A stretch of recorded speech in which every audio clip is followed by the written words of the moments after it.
ব্রাহ্মণবাড়িয়ায় ব্যবসায়ীর বাড়িতে সন্ত্রাসী হামলা, নারীসহ আহত ৩।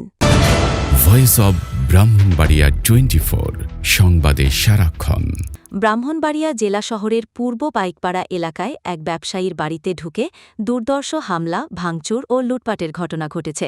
এই ঘটনায় নারীসহ অন্তত ৩ জন আহত হয়েছেন। রবিবার বিকেল ৩টের দিকে পূর্ব শত্রুতার জেরে একদল সশস্ত্র হামলাকারী ছাইদুর রহমানের ৭তলা ভবনের ৩য় তলার বাসায় অতর্কিত হামলা চালায় বলে অভিযোগ। এ সময় ঘরে ঢুকে আসবাবপত্র ভাঙচুর করা হয় এবং বাধা দিতে গেলে পরিবারের সদস্যদের ওপর হামলা চালানো হয়। হামলায় মনিরা বেগম, জাকির হোসেন ও রুবিনা গুরুতর আহত হন। অভিযোগ রয়েছে হামলাকারীরা নগদ টাকা ও স্বর্ণালঙ্কার লুট করে নিয়ে যায়। ঘটনার পর ব্যবসায়ী ছাইদুর রহমান বাদী হয়ে ব্রাহ্মণবাড়িয়া সিনিয়র জুডিশিয়াল ম্যাজিস্ট্রেট আদালতে মামলা দায়ের করেছেন।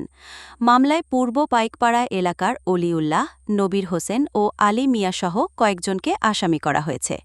আদালত বিষয়টি আমলে নিয়ে তদন্তের নির্দেশ দিয়েছেন।